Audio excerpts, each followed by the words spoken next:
Welcome to The Facts. I'm Rosalyn Tavanis. Donald Trump is one of 5 presidents in our nation's history that was elected not by popular vote, but by the votes of the Electoral College. The other 4 presidents elected in this manner were George Bush in 2000, Benjamin Harris in 1888, Rutherford Hayes, 1876, and John Quincy Adams in 1824. What is the Electoral College, and why do we have this manner of electing our presidents? The Electoral College is a process, not a place.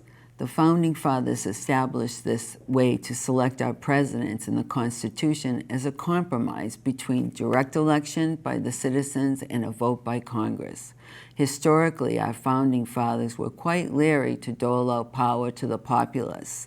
They believed the public not responsible, nor had the mental capacity to make informed decisions about our government. This idea is also reflected in their voting rights law. At that time, only white, male landowners were allowed by law to vote. Even though many citizens do not see the benefits of the Electoral College, there are a few. First, the Electoral College increases election manageability.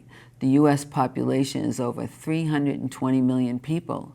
Counting this many votes would be a difficult task. With the EC, votes are counted per state, making this a manageable task. Another advantage of the EC is to give each state an even playing field by allotting 1 elector for each Senate seat, plus for each state representative. There are 538 electors in total, who in turn pledge their votes for the candidate that wins the popular vote. Having the EC in place helps winnow the choices for president down to a few.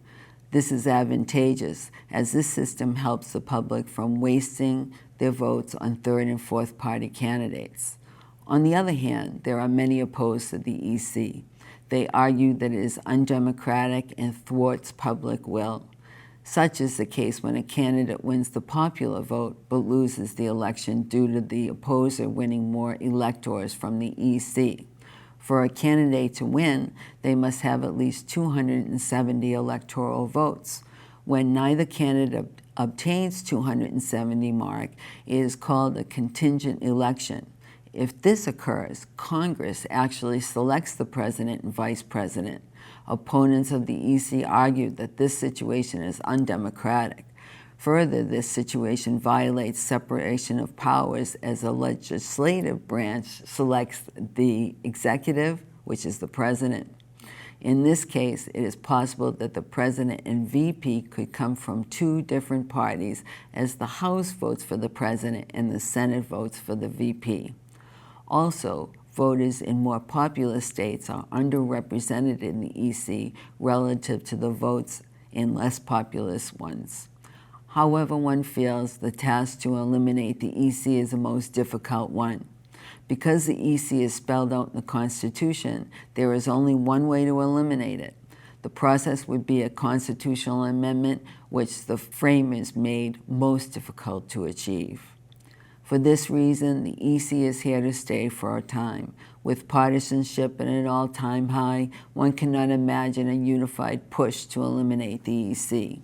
If our Founding Fathers had trusted the public at large, this situation would not be an issue today. The worst outcome of a candidate winning the popular vote, but not the election, is a difficult pill to swallow. Thanks for watching. I'm Rosalyn Tavanis.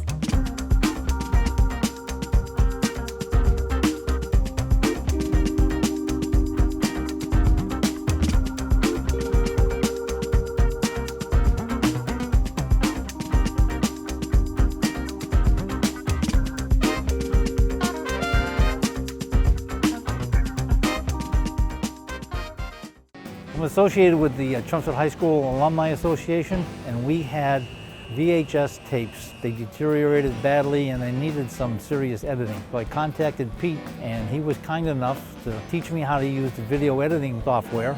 Now I volunteered to run a camera. Now that I'm retired, I'd like to give back to the community. It's a wonderful place to be. The people are unbelievable. Come on down.